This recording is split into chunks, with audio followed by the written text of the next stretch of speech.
Donc, pour utiliser une droite baladeuse avec Desmos ici, nous n'avons qu'à l'écrire. Donc, on suit évidemment à l'objectif. Alors, admettons qu'ici, on parle de profit et qu'il y a 36 $ par X plus 48 $ par Y qui nous donne notre profit que je peux appeler P. Alors, tout de suite, si j'ai une lettre minuscule qui apparaît, je peux ajouter un curseur ici. Alors, de la même façon que j'expliquais pour les polygones de contrainte, vous pouvez changer la couleur ici si vous ne la voyez pas ici assez. Ici, on la voit quand même bien, notre droite baladeuse. Sinon, vous pouvez juste la modifier en pesant sur notre petite roulette, puis ensuite en allant sélectionner une autre couleur ici. Alors, si je sélectionne verte, par exemple, ben, je la vois bien aussi, la verte. Orange, je la vois bien aussi. Alors, je vais laisser ça à orange. Alors, voilà, c'est fait. Je pourrais bouger mon curseur. Et là, je vois ici que ma droite ne bouge pratiquement pas. Alors, je peux changer mon intervalle ici. Alors, 10, entre moins 10 et 10, c'est vraiment beaucoup trop petit. Donc, si, admettons, je pars à 500, et en fait, on ne peut pas partir à 500, je n'ai rien décrit de l'autre côté. Alors, mettons que je mets 1000 ici. Je peux donc mettre 500 ici. Le curseur ne va pas chialer. Et le pas, mettez toujours 0.1 ou 0.01. Mettez toujours 0.01, par exemple, et ça va tout le temps se balader d'une manière très, très smooth, euh, très lascive. Utilisez le terme que vous voulez, finalement. Enter. Et là, je joue avec. Et on voit qu'elle se déplace très lentement, c'est parfait, mais c'est vraiment pas suffisant, mon gars.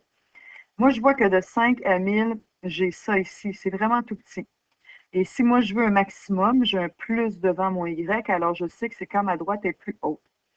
Alors, moi, je peux tout de suite sauter à, par exemple, 15 000, 15 000 à 20 000. Je vais essayer ça.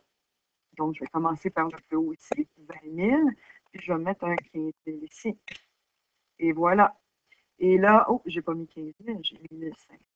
Alors, je vais mettre 15 000. Est-ce que j'ai mis 20 000 ici? Oui, j'ai mis 20 000.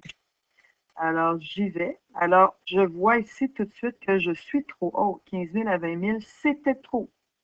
Alors, je vois qu'à 15 000, je suis un petit peu au-dessus. Je vais donc ici baisser mon 15 000, admettons que je vais à 10 000. Quand on ne sait pas trop, on peut regarder comme ça ici. Puis ici, je vais mettre le maximum à 15 000. Et là, déjà, ça commence à avoir plus de l'allure. C'est beaucoup, mais ça va me permettre de voir quel est mon point maximum. Donc ici, mon point maximum, je pourrais même zoomer pour mieux voir ici. Ça semble que c'est le point qui est ici. Je vais continuer ici à voir un peu. Oui, parce que quand je touche ce point-là ici, je suis plus haut. Donc, je n'ai toujours pas touché ce point-là. Donc, là, je suis à 13 700 à peu près. Si je vais un peu plus bas pour l'autre point, je serai à 13 640 à peu près. Donc, j'ai trouvé que c'était ce point-là. Si ce n'était pas une droite pointillée, j'ai juste à cliquer dessus ici pour trouver quel est le point. Alors, je clique dessus. Quand la petite bulle apparaît comme ça avec le point, ça veut dire que j'ai vraiment touché le point d'intersection. Je vois qu'il n'est pas entier. Je ne pourrais pas le prendre.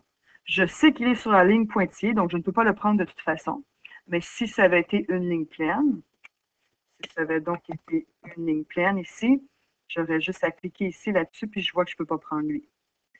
Donc là, je vais l'enlever ici. Et je vais devoir essayer de trouver le prochain point entier. Pour ça, il va falloir que je bouge ma droite vraiment, vraiment de façon beaucoup plus précise. Alors, si je vais juste un petit peu au-dessus du point, je suis à 13 760. Si je vais un petit peu en dessous comme ça, 13 460. C'est ça que je vais faire. Je vais changer pour 13 460 ici et 13 760 ici pour que ce soit plus précis. Et là, je vais m'arranger pour avoir une graduation à l'unité. Je vais donc aller dans l'outil graphique ici et je vais mettre un pas de 1 pour les Y et les X, pardon, et un pas de 1 pour les Y. Et voilà, c'est fait. Là, je n'ai pas assez zoomé pour pouvoir voir le poids de 1, mais tranquillement, quand je rezoome ici, je vois ici que chacune de mes lignes indique 1. Je pourrais zoomer un peu plus et là, je verrais que chacune de mes lignes pleines plus foncées valent 1. Alors, je vais rezoomer un petit peu. et je vais remonter ma ligne ici. Alors voilà, je peux descendre ici, je descends. Admettons que je descends ici, puis je me dis, ah, c'est ce point-là que je vois ici. Je vais zoomer ici. Alors, je vois que mes 1, c'est toutes les lignes qui sont un petit peu plus pleines. Un petit peu plus foncées plutôt, pas plus pleines. Donc, si j'ai trouvé le point qui est ici, je me dis, c'est lui mon prochain point entier. Je vais regarder dans ma zone pour voir si j'en ai pas oublié un. Puis là, je peux me rendre compte que j'en ai oublié un ici. Alors, je vais remonter ma droite pour coller ce point-là à la place. Et alors, j'ai un point ici. Puis là, je vais faire le même exercice. Qu'est-ce que j'en ai oublié un?